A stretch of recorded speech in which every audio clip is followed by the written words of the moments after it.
Hello, Kevin here. I've got Cynthia with me. Hello. We've come out again, unexpectedly, to come and get a video because we were very short of videos. But we've come to Hambledon in Surrey. Hambledon is extremely spread out, but there is a cottage that you want to go to. Yeah, Oakhurst Cottage. It's called Oakhurst Cottage. I don't know the relevance of that. It's a very old workers' cottage. Okay. That's been restored to its like original, I don't know, 16th century. Oh, right, okay. Origins. Yeah. And it's owned by the National Trust. We won't be able to get in it. No. But I thought we might just be able to see I think you said outside. it's only open a couple of days only a week. open Thursdays and Saturdays. Thursday and Saturdays. But we've come up with, we're actually going to, the main reason for coming is we're going to go to St Peter and St Paul Church, which is just back along this lane here. We're on a farm track, and we just wanted to find out what the countryside looks like. And let me just show you here. Look at this. I'll just pan round. But this is lovely. But just look, you look around, you just see there's lots and lots of oak trees. As we walked up, we're actually below some very big oak trees just here. As we walked up, the big tree just back there on the corner, that's a sweet chestnut tree. Just very quickly stopped. This is the sweet chestnut tree I was telling you about. And just look at all these chestnuts. I wouldn't like any of them to drop on my head.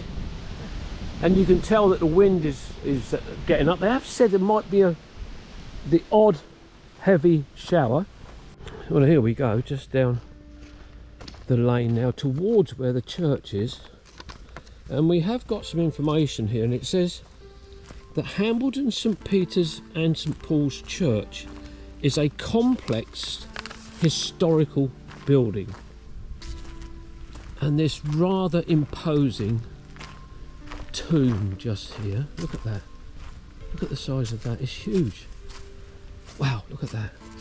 So I'm right by the sign for the church, and interestingly it says St Peter's Church of Hambledon, and the rector is Simon Taylor, associate vicar Simon Willits. So this is the little footpath going down into it. That's lovely for someone to get their dog out of the car and start barking. Just wait for Cynthia to catch me up. Unless, of course, she's going into a different entrance. I don't know about it. But look at this. So there's the little lane I was telling you about. It goes down that way. And we've got this lovely grassed area here. Going in through this gate. So I'm on the south side of the church. We've got a lovely stone-built porch there. It's under a slate roof. A catastrophic fire in 1794 led to the loss of the old Western Tower, which was rebuilt in the years that followed. What an idyllic setting this is. Beautiful. So let me have a wander around the church. In the churchyard of St Peter, there are ancient yew trees that significantly predate the church buildings themselves. These trees are an integral part of the site's history and are dated to the 8th and 12th centuries, making them some of the oldest in the country.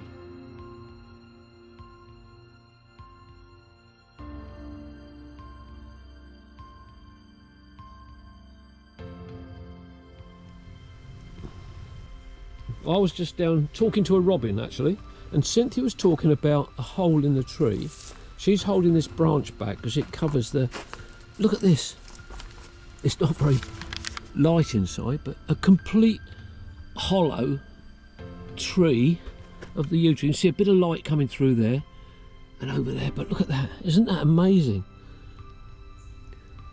I can just imagine animals sheltering in there at night time. Or people. Or people even, yeah, absolutely. Wow, that was a good find that, Cynthia, well done. There has been evidence of Christian worship dating back before the 14th century, with a substantial 11th century Saxon church forming the original core of the building. And you've got like a very wide brick gully there all the way around the base of the church, but you can see the buttresses there. You've got a double one, and then you've got another, 2 full-length ones there. It's a lovely, lovely church. Absolutely beautiful. But a very modern extension on the end here, which is fine because it's nicely tucked away. This is the east window,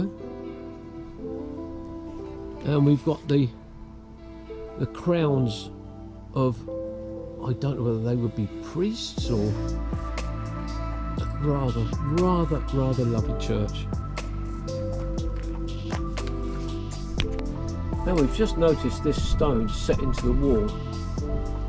The bell tower of this church was rebuilt in 1951 by Eric Parker in memory of his sons John and Christopher, and by Beatrice Evelyn Alfray in memory of her sister Vera Margaret.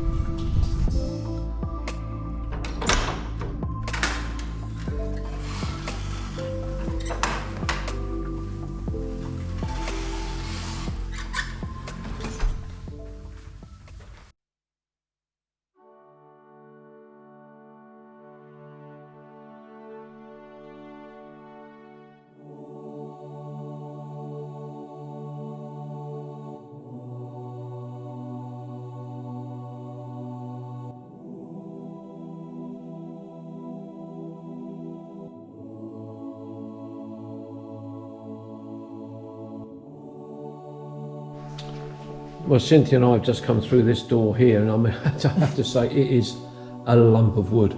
That is very, very heavy, to the point it's even got an automatic door closure on it. But just inside the door is this font. And I know Cynthia's found some information in the church about the font. Says the original font was Norman, however this was disposed of when the church was rebuilt and is now in St Martha's Chapel, Chilworth. The current font was installed in 1925 as a gift from Mrs Weglin in memory of her first husband. So we're in the nave now. There's not really a lot of information that we found about the church. As you can see, it's got a north aisle. It's got a doorway to the west end, and it looks as if it's only got one bell. There's a lovely stained glass window above there with 2 further windows on the west end, either side of the Rectors of Hambledon board.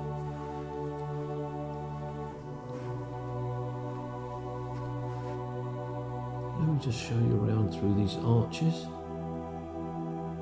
And we've got, which I would have thought is a reredos just there.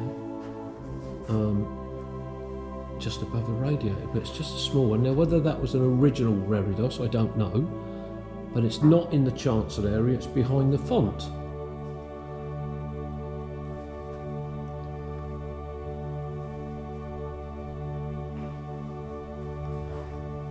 A rather lovely stained glass window there. We've got the pulpit just there, and just here we've got this eagle on a brass or something lectern there. Just here in the wall, here lieth the body of Edward Elliot Gent, brother of Sir William Elliot of Busbridge, Kent, who exchanged this life for a better January, and it's got Roman numerals, and I'm not good with Roman numerals. In loving memory of Christopher P.H. Godfrey Smith, son of Mr. and Mrs. Philip Smith of Byrony Hill,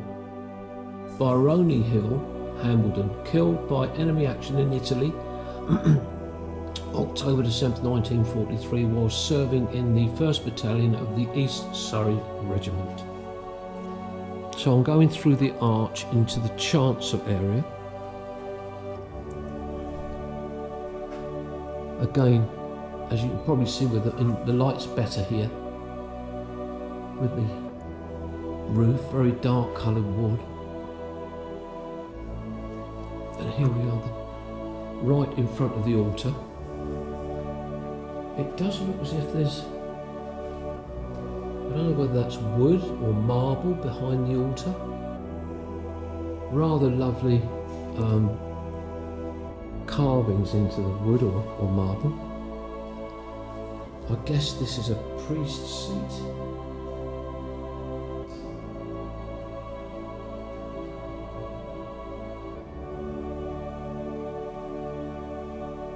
And what is actually a rather lovely stained glass window on the east end of the church.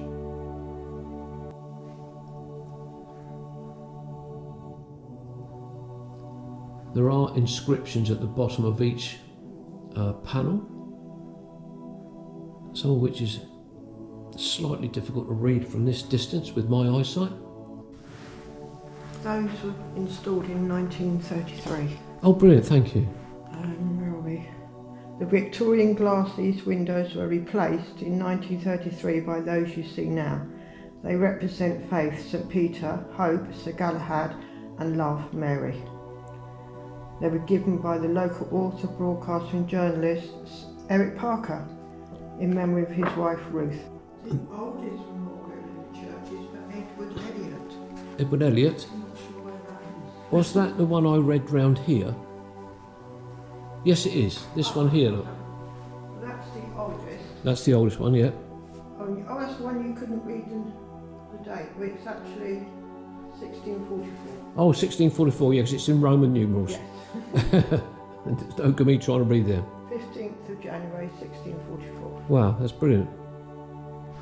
Well, I'm on the north side of the church now, on the north aisle, and just here there's a plaque on the wall. Let me see, yeah. In memory of Ena Phyllis Phillips, Gillian Christina Phillips, Marjorie Maud Foyle, John David Phillips and Cyril Foyle, who lost their lives through enemy action October 23rd, 1940, erected by the Hambledon members of the BRCS, which I guess is the British Red Cross Society. Yeah, absolutely. Hence the Red Cross, yeah. So I wonder where they were when they, sadly they all lost their lives. They were obviously all on the same date. Yeah. I wonder if it was the same, yeah. Yeah, it'd be interesting to find out where they were, if it was possible. Well, Cynthia found out some information actually about the... Among the other memorials are a number in memory of those who died in the two world wars, including one which commemorates a household tragically killed during the Battle of Britain. A German bomber returning home discharged its remaining bombs over the area. Mann's cottage was hit and Mrs. Ena Phillips, two of her children, Gillian and John, and her two lodgers, Marjorie and Cyril Foyle, were killed. Only the baby survived, still in his cot. Oh gosh, that was tragic. I thought there was just something about that plaque that didn't seem to fit in with perhaps being in battle. No. But interestingly, that one's also got a Red Cross. Yes, it has, that's true. Behind the organ there, the very top one. Is there anything about that one? I don't know what the person's name is. Let's have a look. Frances Ellen Reeve.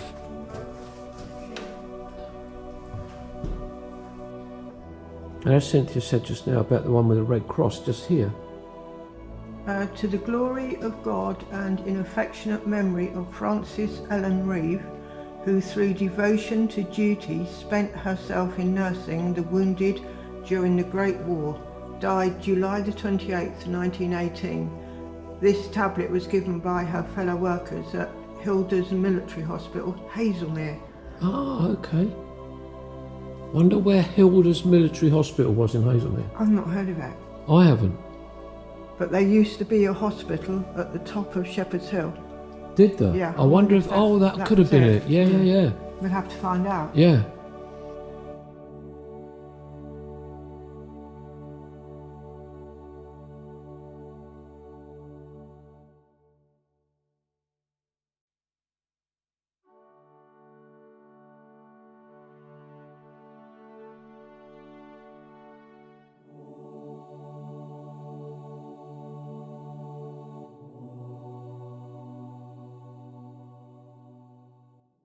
Well, I've just come to the far end of the cemetery and the sun's straight on me.